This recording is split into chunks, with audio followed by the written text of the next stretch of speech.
Good morning, dance friends. Welcome to Coffee Talk.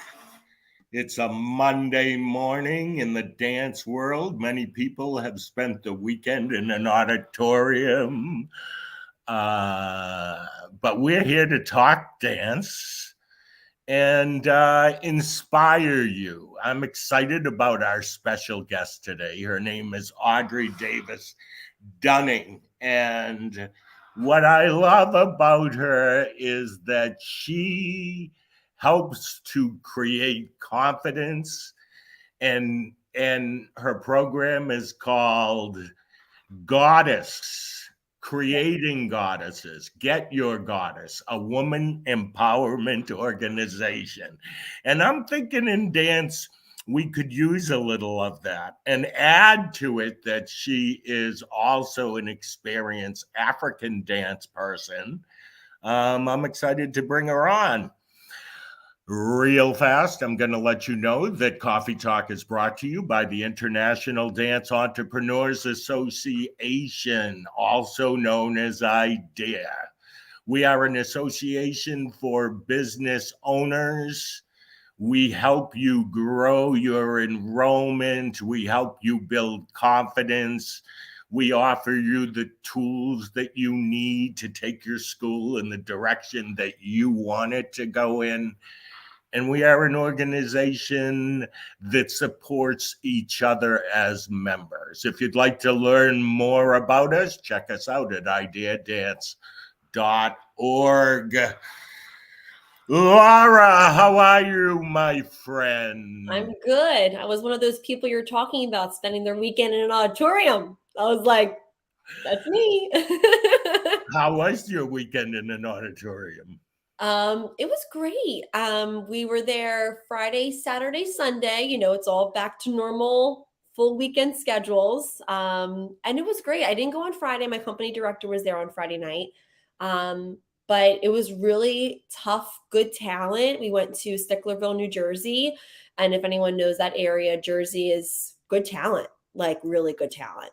So it was nice to be around like that high level, and my dancers did very well. And I think the best part of it is like we went there, and as we were leaving, I'm like scanning my dancers and everyone's happy.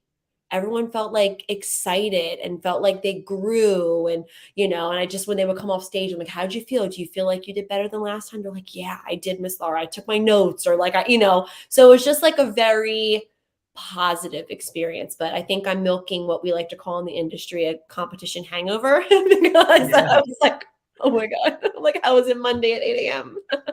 I understand. I had many years where I would have competition hangover and get up and do it again the Yep. next weekend. Absolutely. But when you get away from it for a little while, which is what happened to me for sure during the pandemic, I recently went to one that was 3 days long, started on a Friday, medium late on a Saturday. Sunday around 6 o'clock, I left. They were still going to run on. There was more to do, but I had enough. But I have to say, when you're away from it for a long time, you sit there and you go, how cool is this? Yeah. Like, I loved it. Every kid, some was stronger, better than others, but I don't know, seeing the joy on their faces and just the vibe in the auditorium. It's a great thing. Yes, it's exhausting. Yes. But if we do it the right way and for the right reasons, it can be very positive for all of us. Yeah. 100%. Yeah, it was a long weekend. Don't get me wrong. I had my company director there, which was very, very helpful. So we kind of like tag team the weekend. I'm like, you stay late on Saturday, but sleep in Sunday morning. I'll get there early on Sunday. I'll go to bed early on Saturday. So we actually were like both not at the normal like negative level. You know what I mean? Like we're just totally depleted by Sunday night. We're actually both leaving at 7 o'clock. Like, oh, I'm okay to drive home for an hour. Like we're good. No pounding headache. Like we're all right. And I think it was, like I said, the dancers just had such a great time and a great experience. I wrote on the dance teacher Facebook page, a network page, because I feel like a lot of the competitions are getting a lot of heat. lately. And I just like wrote just a little like positive, experience. And I tagged the competition that we went to, and it was just fun and energetic and great judging. And it was fair. And we had an incident that the backstage crew actually caught. I didn't even know that another studio was apparently rude to my dancers. And I didn't know, I didn't see it. And the backstage director came up to me. She goes, I just want to let you know I saw it and I'm handling it. And I was like, none of my kids even came to me and said they had a bad with anyone. And they were just so on it, like, we're on it. That's not what we're about. And we're on it. And I was just like, thank you. Like that, just having that already, like knowing that how important it is for that competition for the kids to have an overall positive experience. It was just like, I appreciated that. And I'm like, that's why we go back to that competition. It's just great, So I think like having like little moments like that over the weekend too kind of reminded me like, oh, some competitions really do think about the kids and the studio owners and what it should feel like. So, looking at that, it kind of put things into perspective too. I was like, I appreciated that they took so much time and effort into fixing it, Yes. And you hit a nail on the head. I'm just going to follow your lead. A lot of people have been complaining about competitions, and I say, yeah, there are things that need to be thought about. There are things that competitions that maybe are running too long. I want to then say to everybody, who's the studio that we're going to keep out? At what point do you have to say, no, you can't come to this competition because it's going to run over? Yeah. I think it's a settling in period of time because it was nothing for us to do during the pandemic. And now everybody is out competing and entering dance competitions, and that things will settle down. Let's just be grateful. I'm not saying it's perfect. I'm not saying everybody has it together. What I'm saying is, how grateful can we be that we're looking at our kids on a stage dancing, and how much we wish for that. Just 3 years ago, Ree. Yeah, this time 3 years ago, we were all like on Zoom with our kids. I thought about that. I'm like, because here's the weird thing. We were at the same location. That was the last time we performed before. And I like walked in the building. I was like, ooh, like, oh, this kind of gave me like a weird, like, oh God, this was the last time we danced on a stage. Was that Friday, March 13th by any chance? We competed in February that year.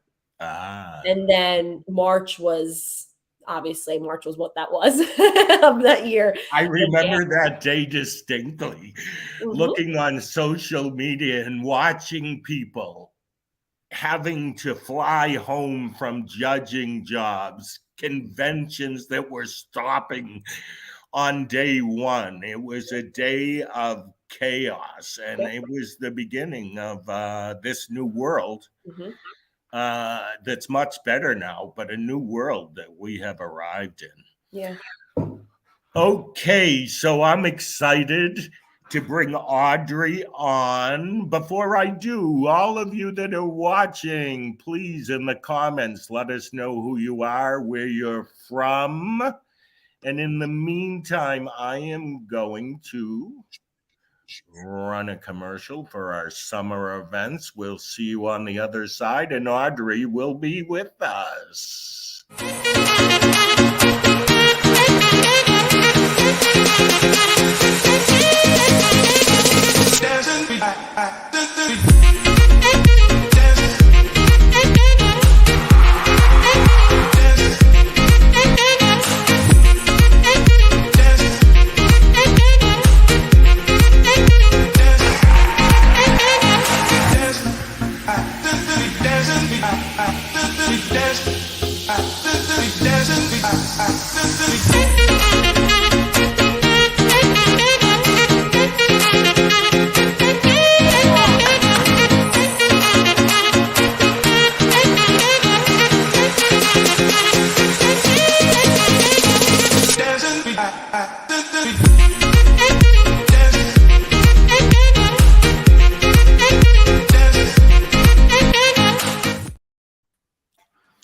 Here we are.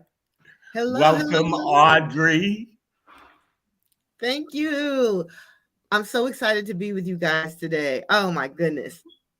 We're excited to have you with us. Audrey, for those in our audience who don't know you, tell us a little bit about yourself and your connection to African dance. OMG. African dance is my love, it's my passion. I've been teaching and performing traditional West African dance for 20 plus years now, coming up on almost 25 years at this point. And it's so interesting the way I came to traditional African dance. I danced earlier in my teen years, modern jazz, tap, all of that stuff. But it was during what I refer to as my summer of heartbreak. That I had ended a significant relationship and I was just down in the dumps. And a good friend of mine, tired of hearing me, and being in the funk, took me to an African dance class. And I walked in, and the drumming and the colors and just the energy. And I was just like, ah, and it was a moment like everything changed for me. All my other dance forms got put down and I was solely immersed in traditional African dance, and I just kept going and going, and it just evolved into me performing and then teaching and then being an artistic director of a dance troupe and on and on and on. And now I'm an author of a book on African dance, and I use African dance as a teaching tool, a healing tool for women, as a source of empowerment. I use African dance for people who have disabilities and challenges so they can tap into their power and presence. I mean, African dance is everything. My favorite saying is African dance will give you life. So, how old were you when you went in and walked into that first class? I was a grown somebody. I wasn't a little bit. I was a grown woman, heartbreak. I was about 20, 27, 28. Wow. Yeah. So I had danced since I was a teenager. In college, I ran the dance troupe. We were called the Black Gold Dancers at that time. When I was at grad school, I went to Cornell University and I studied African American Studies. I have my master's in African American Studies with a focus on education. Even in grad school, I was still dancing. So dance never left. But this traditional African dance, boy, it just grabbed a hold of me and just changed my focus. Yeah. Can I just tell you, I had my first experience with African dance. I went to Temple University I had my BFA in dance. But growing up, I came from a studio that was ballet, tap, modern jazz, and we had hip hop just came in. I mean, I'm 37, so hip hop just came into the studio my senior year. So I was like, this is interesting. I like kind of dabbled in it, but I also was taking classes in the city of Philadelphia and hip hop and things like that. But when I got to Temple and I met Mama Kariamu, and she was just unbelievable. And same thing, you walk into the class, and I got to Temple and we had a live piano teacher and or a piano player and in your ballet class, but it's such a different feeling going into an African class and having a drummer there and having to walk up and pay your respects to him before you even walk over to the dance floor. It's a totally different experience and vibe, and I fell in love with it. I took it I think the first 3 years, and they were like, you have so many credits. And I was like, no, I'm like, but I love it. I love it. And then they brought hip hop into Temple, which was great too. So I was kind of alternating between hip hop and African each semester. But Mama Kariamu, she was just everything to us at Temple, and just the amazing amount of knowledge and culture and everything that she brought to it. And I think how she made everyone feel accepted in that class too, which was amazing. Important. Yeah, African's beautiful movement. And it all comes from at least from when I was with Mama Kariamu, everything has a story and a connection to the earth. And it was just so beautiful. And I think it also made you understand me as a dancer. It's one thing to learn a pas de bourrée, but when you're learning an African step, it's the story behind it I'm like, oh, like you're carrying water from to the villages. And I'm like, yes. And I'm like, wow, like it just makes so much more sense and it connects it more. So I fell in love with African dance as well all through college. I never experienced it. I never even saw it performed growing up. So it was amazing. And that's it for me. People don't even have the opportunity more often than not to have that exposure, to have that experience. And it's so much more than the dance steps. There's the history, there's the culture, there's the protocol of the dance class. Like you said, that paying respects to the drummer and to your dance teacher and to your dance sisters. I call all my dance students and colleagues dance sisters. There's a family vibe. It's a spiritual vibe. There's the historic connection. It is just, it's all encompassing and intriguing. That's why I can literally be 25 years in and still learning and still exploring and still expanding. Yeah. Dance is an always evolving art form. Mm-hmm. There is no set thing. It is, if we don't evolve it, we don't become better at it or understand it. Some people like to hang on when it comes to dance to what it was. I believe we're always evolving and expanding and bringing other people in to understand who haven't experienced this. But it's all dance, but it's all got to do with your gut and your soul and your spirit. Mm-hmm. Absolutely. So, how do you connect African dance to inspiring women? Talk to me. Well, one of the goddess principles, and there are 5 goddess principles. The first one is power, the power of your presence, the power of your self-worth, the power of being a woman. The second principle is beauty. Every woman is gorgeous. Every woman is a masterpiece. Every woman is a masterpiece. And then the third principle is movement. Movement is a way of life. And the more you move your body, the more you love your body. The more you move your body, the more you love your body. So movement, the movement principle in Get Your Goddess, I use African dance as a way for them to tap in. And I talk to them about the grounding and connection to the earth. I talk to them about women and how the women are the carriers of tradition. I talk to them about how these undulations, the contractions, let it release, let it empower, let it lift you. I talk to them about their contribution and how their self-acceptance, their self-love, especially when you move it into your body, not only with affirmations of self-beauty and self-love, but when you do those and you do these ancient steps, it hits you a different way. It hits you a different way and it sinks in deeper. And it really allows people to fall in love with their body, not for what it looks like, but for what it can do. So when you see yourself doing these wonderful, expansive steps that are communicating, and you see how your hips and your thighs and everything that you may have had a problem with is so beautiful, it reframes it for you. It reframes it for you. And then when you go to an African dance performance, you look on that stage, you see every size, every shape, every age, killing it, killing it. So you're like, oh, goals. Look at that elder. Even if they don't do it in the fullest expression, elders can just do a little shoulder, but it's their attitude and the inner thing. That's why it's all from it, that they will captivate you with just a hint, what I call the hint of a step. Just a hint of a step, and you're like, oh, but that's an inside job. So when I talk about Get Your Goddess, getting your goddess, African dance is one of the tools to do that. Because women, we have to get our goddess every day. You know what I mean? Every day. You said 3 and you got to movement. Tell me about 4 and 5. Yes. 4 is music. The 4th principle is music, because music, can shift your energy very quickly, right? You're feeling kind of, you put on the right song, you're ready to run through a wall, you're ready to run a marathon, right? So I use music that speaks to women's beauty, music that speaks to your power, right? And then African drum, okay? So sometimes we'll incorporate the drums. I have some women in that goddess community who drum. And it's not often that you see women drummers, but when you Yeah. do, it's like, oh, what a treat, what a gift. So we will incorporate these women playing drums and use that coupled with our affirmations. So the fourth principle is music.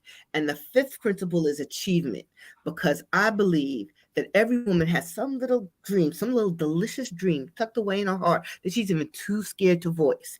But it's in there. It's in there. You know what I mean? But when she gets her goddess, she becomes fearless. And there's a freedom for her to go ahead and reach for that deep, dark, secret, delicious piece of thing that she wants to achieve. And now she feels more equipped, ready, and deserving of all that she desires. So that's why that fifth principle is achievement. And these goddesses, they go for it. They go out here and get it. They get it. Where did all of this come from? Like your program, where did all of this, like, when was the moment where you're like, I need to do something for this universe? Like, I have something in me. Like, when did you find, I feel like this is your piece, that like your last thing that you were talking about, that this was your piece of that thing that was inside of your heart. And you're like, no, I'm going to run with it. Like, when was that moment and why? It was 2015. It was 2015. It's so funny now that you're asking me, but now that you're asking me, like, I remember the moment and the incident that occurred that made me think I need to do a new thing. I need to go ahead and do this. And it was because I was in a situation where somebody was trying to get my goddess, okay, in a very negative way, you know, and it Get really, your goddess. yeah, to try to snatch my goddess from me, you know what I mean? And Okay. I had to really take a hold of the situation. I had to really stop and think about what are the things, what are the elements, what are the components that really push me forward in every stage of my life. If we think about it, there are defining moments that really move us and kind of make us who we are. And when I sat and distilled it, and I really did sit and distill it, and that's how these five principles came. Power. And you know what my source of power, my greatest source of power was? When I started to immerse myself in African American culture, right? And then what led to that? The beauty, the acceptance in its totality of all that I am in my womanhood. And the movement was always there, but this African dance, these ancient steps in particular, moved me higher. And then the music and the achievement, these were the five things that I identified that have made critical differences in my life. And then when I initiated the program and I started to share it with women, it resonated with them in a big way, in a big way. And not only did they start to come, they were like, here's my baby, take my baby girl. And I was like, oh no, I just do adults. They said, no. And I was kind of resistant at first to do the little ones. But the demand was there. And I was like, okay. And then I started my junior goddess program. And during the pandemic, that really took off because, you know, mothers were looking for something because all the children were going through it, you know, during the pandemic. So the junior goddess program really flourished during that time, all online, but it was powerful. And you know how I know it was powerful? I would have a junior goddess graduation after every level. There are 3 levels. And when the grandmamas are crying at the virtual graduation, I was like, yeah. What is the age of the junior level? Yes, from 11 to 17 falls under Wow. the junior goddesses. And then there are 3 levels of mastery for them to achieve. And then for each level, they have a graduation. And then one of my proudest things is I have graduates of the junior goddess program who have now come back and become what I call the teaching faculty of the junior goddess program, who have graduated. They have their own businesses. They're soaring. They're doing things. And I get to show these junior goddesses. You see the speaker right now? She was a junior goddess. She was your age and she was going through it and had to get her goddess. And look at her now. They were like, and they're phenomenal, you know, and they're young and they're doing it. And they're like, you went like this, you felt like this, you were in the program. Yes. And they come back and they teach. And it's just like that to me, that's proudest. Yeah, because that's your full circle moment. That's like you invested everything in those children. They're like, I mean, I say that with my dance studio. It's like you see them. I have one that's in New York right now, and I'm like, I couldn't be more proud of you. Like, and then I have ones that have gone on to become lawyers and are able to go out and speak publicly. And I'm like, and think about like all of that came from people filling your cup, right? And like Right. and filling your cup and like that's amazing that you're that person for them. And now you can see that full circle moment, like that they're coming back and being like, here, let me help that next generation, like how you helped me. It's amazing. And Yeah, I love how it. cool is it that these kids, you refer to them as juniors, but 11 to 17 are getting this in their brain at an early age? Because here's a question I want to ask you, probably is another whole show.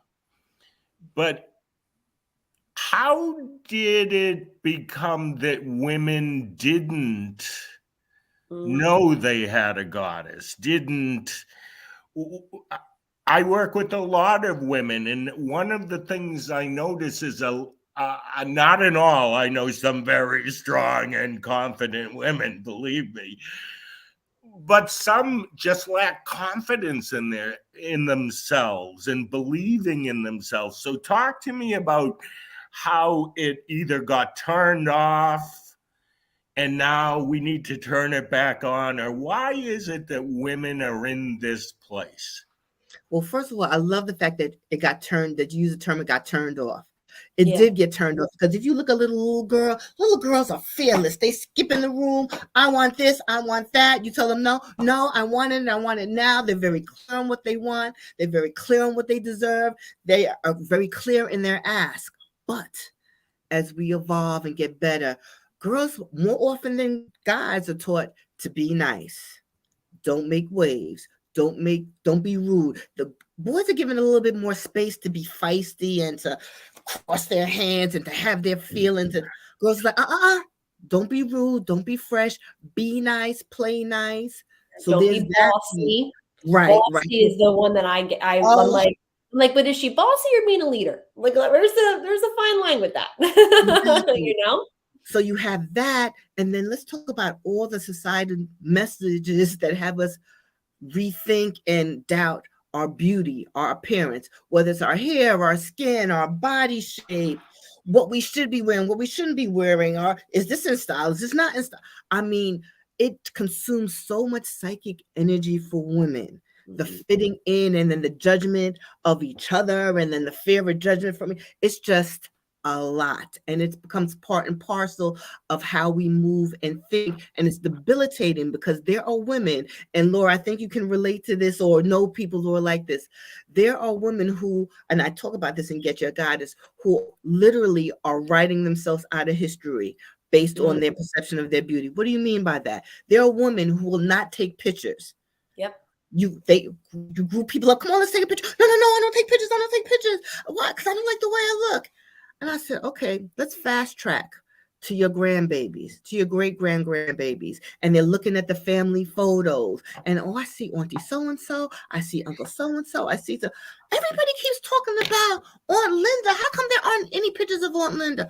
Oh, Aunt Linda thought her stomach was too big, baby. So that's why there's no pictures of Aunt Linda. She thought her thighs were too big. And when I tell it to them like that, they're like, I said, you're literally cutting yourself out of history, your family history, by not being in pictures. 1. 2, they will not attend events, family reunions, school reunions, if they don't think their body's right, they look right. So there are times that women will remove themselves from some powerful events, powerful experience, just based on their perception of what's wrong with them as opposed to what's right with them. And this is real. Laura, stop me when I'm lying. Oh no, you're right. No, I even think of it like with your junior girls. I'm thinking to myself, you get them at 11. And at 11, what are most 11-year-olds getting on social media? And what are they seeing on social media? What you're saying, filter. Yes. Filter. And I literally have to I find myself saying to the girls at the studio, I'm like, that's not what they really look like. You know that, right? Like her cheekbones are not that high and her eyes are not that perfect. You know, it's like they don't, it's not like we know as adults that they are filtered, but and it still even messes with us as women, right? Like, oh God, her waist is really small or her thighs Yeah. don't touch. Like things like that do go through your head. Or she bounced back really fast after having that second baby, right? Like those are things that like as grown women we say to ourselves, but I think we are able to, turn that switch on, like you're saying, be like, I understand that that is filtered, but you're starting at the age where they don't have that comprehension. They don't understand that that filter is what's making them quote unquote beautiful. That's it. It's amazing that you're getting your hands on these young people at such a young age, because a lot of them aren't understanding. It's not being explained to them that that is not real. That's not really that model. That's not really that celebrity. That's not really what they look like. Just so you understand, right? Because it changes, like you're saying, it affects them. And I think our generation right now is really going through it compared to even what there was no filters when I was 15. There was no Instagram when I was 18, right? Like that's a now thing. There was no Yeah. Snapchat with filters when I was younger. So I feel like this next generation, your program is really helping them comprehend all of that, right? And understand that like beauty comes from within and not what you put on the screen and then put a bazillion different filters and alterations on. Yes. Mm-hmm. Okay, so first of all, I want to say your answer to my last question just kind of like blew me away, because Mm-hmm. it was the perfect answer. What would you say to dance teachers who are kind of working with 90% or 95% young women in how they can do better in their classrooms to encourage? That's a great question, Ree. If I just say that, and I would love to hear your answer. Yeah.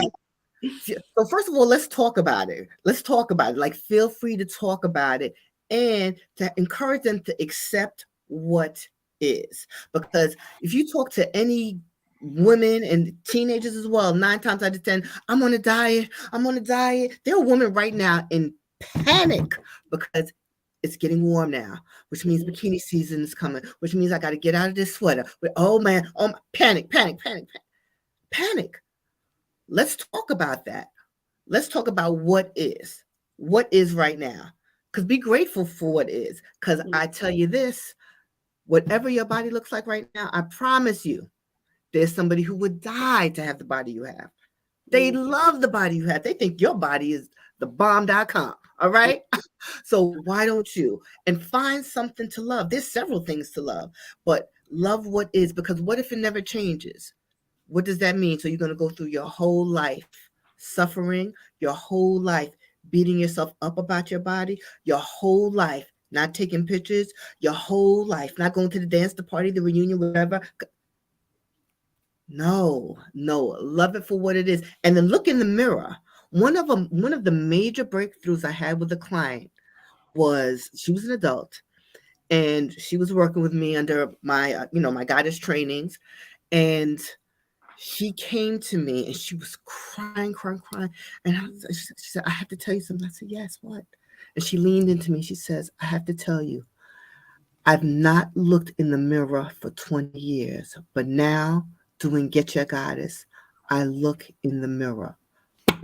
I could have fallen on the floor. She was weeping with joy. But imagine, and this is real, she's going through and she's beautiful, by the way. Please know, she's beautiful. Like, I would have if I did not hear it from her mouth, I wouldn't have. But years of just getting dressed, but not looking at herself because of all these messages she's been given and internalized. And when she got her goddess, she was able to free herself and then look in the mirror without criticism, without judgment, but with love. Like, yup, here I am. That was huge for me. I was like, if nothing else ever happens with Get Your Goddess, this right here, yeah. That was, I'll never forget that. Like, if I think about it too long, I'll start crying. It's like, it was unbelievable. Yeah. Mhm. Yeah. You make me wonder, our teachers, studio owners, the kids that we teach are standing in front of a mirror all Right. day, every day. What's really going on in their minds? Yeah. Yeah. Adult and child. Because Yeah. I'm one of those people who will walk into a studio, look at the mirror, and go, "Oh my God, look at my belly." Yeah, we've all been trained that way. And you know what else? You know what else is a stressful time in terms of looking in the mirror, things like that? Costume season, when it's time Yeah. for the recitals and those costumes are being passed out.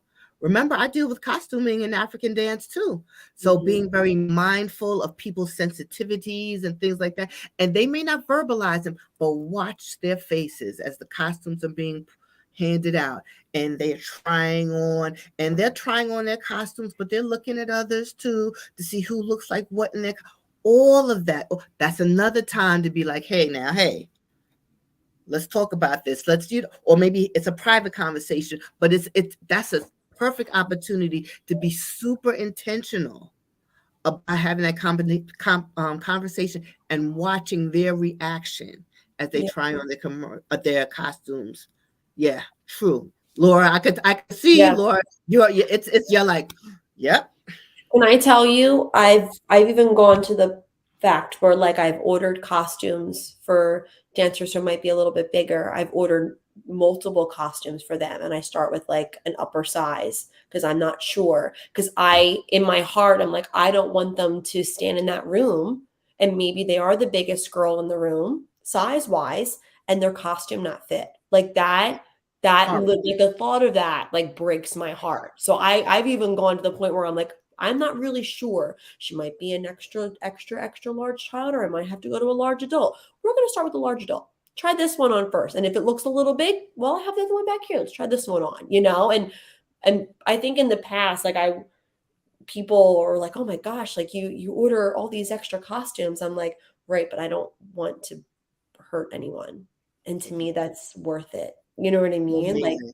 because I think what we don't realize is like moments, it might be like a little moment for us, but that's like a very defining moment for a 12-year-old girl who might be always the biggest in the class, right? And it's just like she has eyes, she already sees it, she already knows it. There might be health issues going on. It might be genetics, and all these things might be completely out of her control, right? And obviously she's in dance class, obviously she's trying to be healthy, obviously she's working, you know what I mean? Like, so for me, like those are just little things I feel like us as studio owners can really just be a little bit more mindful of, and teachers and costuming. I mean, we talk about that all the time with Idea about you want everyone to go on stage and feel great. That's, like I would never want someone to quit because they don't want to go on stage in a two-piece costume, whether they're too thin for it and they don't like it, or whether Right. they're a double extra large and they don't feel comfortable in it on the other end. Because I think I had an aha moment a couple weeks ago, when, oh God, who did we have one, Ree? Why am I drawing Oh, I'm drawing a blank. We had oh, another person on weeks. I can't think of his I'm name. I'm literally, this is competition hangover kicking in right now, right? But Evan. thank you. And when he was on, he literally said to like, you don't know what these dancers are thinking. You might think because someone has a six pack and is in a small costume that they're going to feel comfortable in a two piece. You don't know that. You're assuming that. And I was like, I assume that. I know I have. So I really like think about that now. Like, and I'm not saying I put them in anything inappropriate, but I never thought of it that way ever. So I think it goes both ways. Just because you think someone, like, goes back to what you're saying, just because you think someone is fit, or they think you think that that they're what it is you're aspiring to be, it doesn't mean that they feel that way inside, right? You can't Absolutely. assume that. Absolutely. So the conversations, like you said, the conversations are helpful. Just talking about, just acknowledging it. Like, yeah, I am feeling uncomfortable. Yeah, just talking about it is a gift. Yep. And thinking about Laura, you said it, but I'm gonna repeat it because it's an important point. I believe that there are kids who stop dancing because they're uncomfortable in the costumes. Yeah. So if that's the case, why can't we do a better job at choosing something that everybody's going to feel comfortable in? Like, to me, I don't care what size, shape, color, belief, whatever.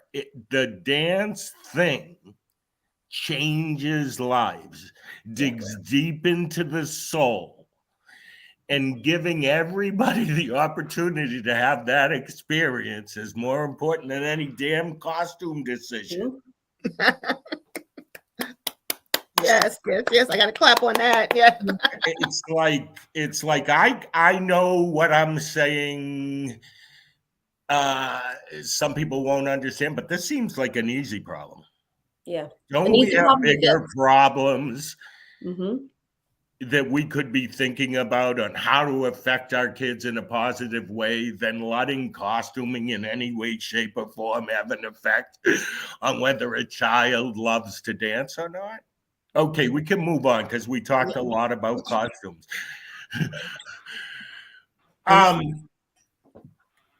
Why did you choose the word goddess? Like, to me, that's like the ultimate. Okay, so tell me about the word goddess and what it means to you. Listen, I chose goddess intentionally because I wanted a big, juicy, how you like me now word, because we have to counteract. We got to interrupt the pattern of women thinking that they're less than, not good enough. There's so many powerful women that you meet. They're beautiful. They're doing amazing things. They're mothers. They're entrepreneurs. And you talk to them for 5 minutes, they will tell you 20 things that is wrong with them. So the word goddess, like you said, is big, and it almost makes you look up goddess, like, whoa, right? It's big and juicy and bold. And I'm encouraging women to be bold in the interruption of this pattern. All women are goddesses. That's the saying in Get Your Goddess. All women are goddesses. You don't have to take a vote. You don't have to ask anybody. You just declare. And my definition of a goddess is a mindset. It's a belief in your power and value as a woman, the power of your presence, and the ability to rock your own brand of beauty, your unique brand of beauty. Because Laura's beautiful is different from my beautiful, who's different from Betty's beautiful, who's different from Carol's beautiful, but it's all beautiful. So rocking your own brand of beauty, move powerfully in this world with a freedom and fearlessness that only comes from really, truly, like in here, getting your goddess. And once a woman gets her goddess, it's unmistakable. Like, she doesn't have to walk in and be like, oh my goddess. She could just walk in and people like, okay, now wait. Okay? Because it's an inside out job. And it's a lot easier to get there than you think. But you have to be intentional, and you have to talk about what's stopping you. You got to talk about it. You got to have the conversations in a safe space. Love it. What do you think is stopping some people? Beliefs, training, the culture, just years and years of messaging. That's why the Junior Goddess program and getting them young is so important. And that's why I also believe I'm going to take it back to African dance, because African dance changed my life. I wrote a book called Kucheza, The Basics, Beauty, and Power of African Dance. It's a little introduction, foundational guide to I'm going to try something so they can see your book. Okay. I don't know if it's going to work, but here it goes. Okay. Perfect. Oh, look at you. Good. Okay, But cool. Kucheza is a Swahili word that means dance, play, flirt. And those are all of the energies that is an African dance. They're playful dances, they're flirtatious courtship dances. It's fun, it's playful, it's a delight. And in this book, I talk about the power of African dance, the beauty, the basics, the power. So I talk about the core movements. I talk about how African dance literally changed my life. It made me more powerful. It made me appreciate my beauty. It changed my life. It changed my life. So I have a glossary in this book. I have pictures of costumes in this book. I talk about the variety of African dances, and every African dance that I share and give the history and the culture, I also share a memory from that doing that particular dance. Some of them are funny, because when you're performing and when you're dancing, sometimes things go fantastic, and sometimes, oops, had a little blooper. So I share all of that in here as well. But the reason why I wanted to point to the book and to African dance is because this movement, these ancient steps, freed me in so many ways. It freed me in so many ways. It frees me in my body, not only in terms of the range of movement, but the appreciation of all that I am and my shape and what I could do. Because, certain genres will make you think that if you look a certain way, there's no way you could leap. There's no way you could jump. There's no way you could get low. You go to an African dance performance, you will see, like I said, every size, shape, color, doing flips, cartwheels, doing contractions all the way down to the floor, then leaping to the sky. And you're like, would you look at her go? So it just takes the limits off of what is possible physically. It takes the limits off of what is possible in terms of your adornment and your perception of beauty. It is freeing and fun. Come on now. It doesn't get any better than that. When I tell you, I looked forward to my African class every single week. I had it twice a week. And I'm sitting at the ballet bar, and I love ballet. I took ballet 4 days a week, 8 a.m. or so 7:40. So it's 7:40. And I was just like, we just got to get to 10.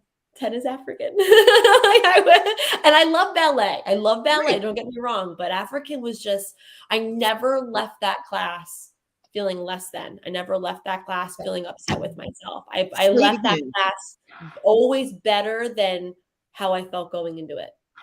Exactly. And can I tell you my biggest juicy dream, talking about that achievement principle, that little other piece that's in me that I want to have happen. If I had my way, every dance studio, every dance curriculum could not be certified unless they had an African dance curriculum, an African dance component. That is my biggest, I want everybody to get some of this goodness. I want everybody to understand the cultural connection, the historical connection, the communication that's happening between the dancer and drummer, that nonverbal piece. That's just delicious. Fun fact, did you know anytime you're seeing an African dance performance, the African dancer never knows how many times she's going to do a step? Let me say that again for you, my dancers, so you understand what I'm saying to you. Every time I do a performance, solo or with my troupe, I never know how many times I'm going to do a step. You want to know why? Because it's the drummer who dictates when we change steps. They give the musical cue. So sometimes I might be doing my favorite step and I want to hang out in it, but I hear that cue and the drummer's making me move on. It's the drummer who dictates that. And the level of awareness and connection you have to keep, and awareness you have to keep while you're dancing is amazing. But why is it structured like that? Because the drummer, remember, the dance is a social connective piece. In African dance, it's part of the community. So the drummer, while he's drumming, he's not just having us dance, he's drumming for us, but he's also looking at the audience. So if he's seeing that the audience is really connecting to a step, he's going to make us live in that step. So we might do that 10 times, and then we go to the next step that we love, and it's like, nope, only 2 of those. So every time it's a fresh experience because we're creating a moment each and every time. And that feeling that you have, Laura, that you spoke about, you never do African dance and feel less than or powerless, or it just fills your cup in so many ways. Yeah. 100%. Wow. Audrey, thank you for being you. Yeah. Honestly, in this, I've learned so much in this discussion, but also when you say, wouldn't it be cool if African dance was in every school? I also would add to that, it would be even cooler because it's about the joy, it's about the spirit, and we need more of that in the dance studio. Yes, I have to tell you, speaking of joy, I give as my little kiss to the community, I call it my kiss to the community. Every month, I do a free online African dance course that I call African Joy. African Joy, I do once a month for free because I want everybody to have an opportunity to at least get that kiss of Africa. So, yeah, if you go to my website, Tell everybody about your website. What is your website? You can go to getyourgoddess.com, and every month we did the April one already, so the May one will be coming soon. Every month I do a free online African dance class that I call African Joy, because it's joyful. Like it's joy, joy, joy, joy, joy, joy, joy. And so I do that as a kiss to the community every month. And then, some people of course, I teach in studios, and I do performances and retreats and women's conferences and cultural events and things like that. And even with that, people are like, my schedule just isn't meshing with yours. So I created an online course, also called Kucheza. And in that online course, you can purchase it. I have 11 or 12 little videos, bite-sized, not overwhelming, where I teach the African dance called Lamba. It's the dance of royalty, the dance that is done for the king. And the Lamba movements are really fun to teach because a lot of the movements aren't movements that people typically associate with African dance, because African dance, characterized by high cardio, a lot of contractions, accurate, but Lamba is more smooth and has steps of reverence to the king, and you go down and go. So I love sharing Lamba with people because they're like, oh, wow, how delicious. It's like another twist on African dance. So in my online course, also called Kucheza, Volume 1, Lamba, there's an opportunity for people to learn that on their own, bit by bit, and then they can rewind me when they want, and do it. And I, of course, talk about the history, the culture, the song, connecting to the music, like all of that. So, African dance is everything for me. I owe it so much, and I have to give thanks and praises to my primary African dance teacher, Yewande Kelly Johnson. She passed on. She's no longer with us, but there is not a class I teach, a performance I do, a discussion I have around African dance where I do not call her name. And that too, part of African dance tradition, protocol, and respect. Thank you. I want to say you said a lot, but I want our viewers to hear this, whether they're watching live or gonna see this on demand. Getyourgoddess.com. All of the information on all the things that Audrey talked about. That's the landing page to find everything. Fantastic. I am so happy to meet you, my friend. I'm hoping that this is the beginning of a long friendship, and I support you 100%. And I know that it's not for guys necessarily, but I don't know if I'm going to get my God on or but I'm inspired by you, my friend. I just have to tell you. Thank you so much. I love it. You need to get your goddess for men. Who knows? Listen, the husbands need to know, the brothers and uncles need to know. Yes. And they need to know about their women. Yes. Meaning I learned a lot today. As an educator, that makes my heart sing. I'm a higher ed professional for 30 plus years. So if someone tells me I really learned something, the educator in me is like, yes. Yes. Thank you all for tuning in. We'll be back in 2 weeks with Coffee Talk. Laura, I appreciate you being with us. Thank you for having me. It was wonderful meeting you. This was fantastic. Thank you so much. Thank you both. What a pleasure. I appreciate you both. Thank you. Thank you.